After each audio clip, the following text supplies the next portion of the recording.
Halo anak-anak semuanya, selamat pagi. Assalamualaikum warahmatullahi wabarakatuh. Sebelum memulai pembelajaran hari ini, marilah kita awali dengan berdoa bersama. Berdoa mulai. Berdoa selesai. Pada hari ini, kita masih akan belajar tema 1, selamatkan makhluk hidup, dan subtema 1, tumbuhan sahabatku. Sekarang kita masuk ke pembelajaran yang ketiga. Pada pertemuan sebelumnya kita sudah belajar tentang perkembangbiakan tumbuhan secara generatif atau perkawinan antara sel kelamin jantan dan sel kelamin betina, yaitu melalui bunga ya. Dan sekarang kita akan belajar tentang perkembangbiakan tumbuhan secara vegetatif. Perkembangbiakan vegetatif itu terjadi tanpa adanya peleburan antara sel kelamin jantan dan sel kelamin betina. Tujuannya untuk menghasilkan tumbuhan baru atau tumbuhan dengan sifat yang baru. Perkembangbiakan vegetatif terjadi secara alami maupun buatan. Kalian lihat ada gambar pohon pisang dalam video. Tunas baru muncul dari pohon pisang itu sendiri. Jadi tidak ada bunga, tetapi pohon pisang bisa menghasilkan tunas ya, atau pohon baru melalui tunasnya. Nah, perkembangbiakan vegetatif atau secara tidak kawin ini ya dapat terbagi menjadi perkembangbiakan vegetatif yang alami dan buatan. Untuk yang alami berarti terjadi secara sendirinya tanpa ada campur tangan manusia. Terdiri dari tunas, umbi lapis, umbi batang, umbi akar, geragi, akar tinggal atau rizoma, dan spora. Gambar jahe pada video ini berkembangbiak dengan akar tinggal atau rizoma. Spora itu sendiri adalah salah satu atau beberapa sel yang terbungkus oleh lapisan pelindung.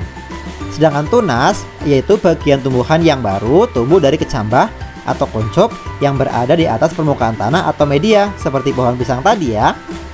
Kemudian tunas adventif merupakan tunas yang tumbuh pada bagian-bagian tertentu, misalkan tunas pada akar atau daun. Ini contohnya pada tanaman cocor bebek, sukun, dan cemara.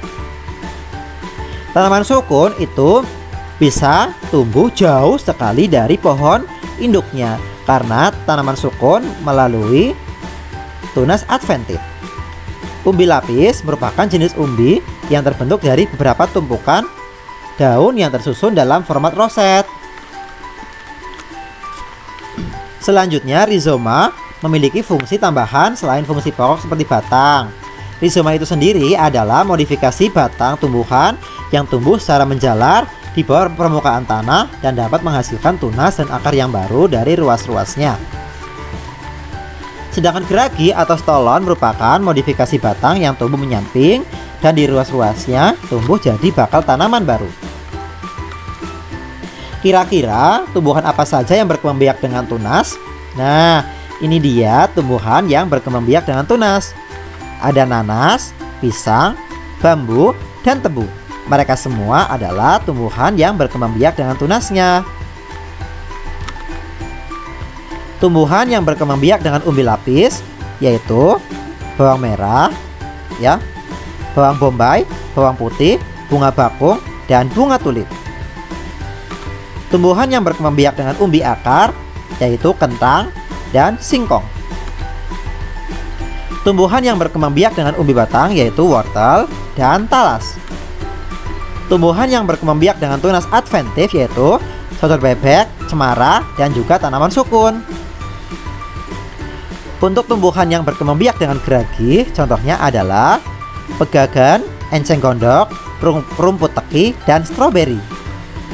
Sedangkan tumbuhan yang berkembangbiak dengan spora adalah jamur, tanaman paku, dan lumut. Nah, kalau tadi perkembangbiakan secara vegetatif alami, sekarang yang vegetatif buatan itu terjadi dengan cara 1. Mencangkok, 2. Stek batang, 3. Stek daun, 4 merunduk, 5 tempel atau okulasi, dan yang keenam menyambung. Jadi vegetatif buatan ini terjadi karena ada campur tangan oleh manusia. Nah, setelah kalian belajar tentang perkembangbiakan tumbuhan secara vegetatif, maka sekarang kita lanjut ke mencari ide pokok dalam teks laporan. Pada pembelajaran sebelumnya kita sudah belajar bagaimana cara mencari ide pokok. Apakah kalian masih ingat bagaimana cara mencari ide pokok dalam suatu paragraf? Ya, ide pokok dalam suatu paragraf itu dapat kita temukan dalam kalimat utama. Kalimat utama itu biasanya terletak di awal atau di akhir atau di awal dan di akhir. Tetapi paling sering kalimat utama itu terletak di awal paragraf atau kalimat pertama dalam suatu paragraf. Ide pokok itu dapat ditemukan dengan langkah-langkah: membaca paragraf dengan seksama, menemukan kalimat utama dan kalimat penjelas, kemudian menemukan ide pokok dalam kalimat utama. Setelah kalian menemukan ide pokok dalam suatu paragraf, sekarang kita coba masukkan ide pokok itu dalam bentuk diagram. Nah, di video ini sudah ada diagram atau peta konsep untuk menuliskan ide-ide pokok dalam suatu bacaan atau teks. Ya, ada ide pokok paragraf 1, paragraf 2, paragraf 3, dan paragraf 4. Nanti Pak Guru akan memberikan contoh bacaannya kepada kalian. Nanti kalian cari ide pokoknya, kemudian sajikan dalam bentuk diagram ya. Apakah ada yang ingin bertanya sampai di sini? Kalau tidak, marilah kita akhiri dengan berdoa bersama.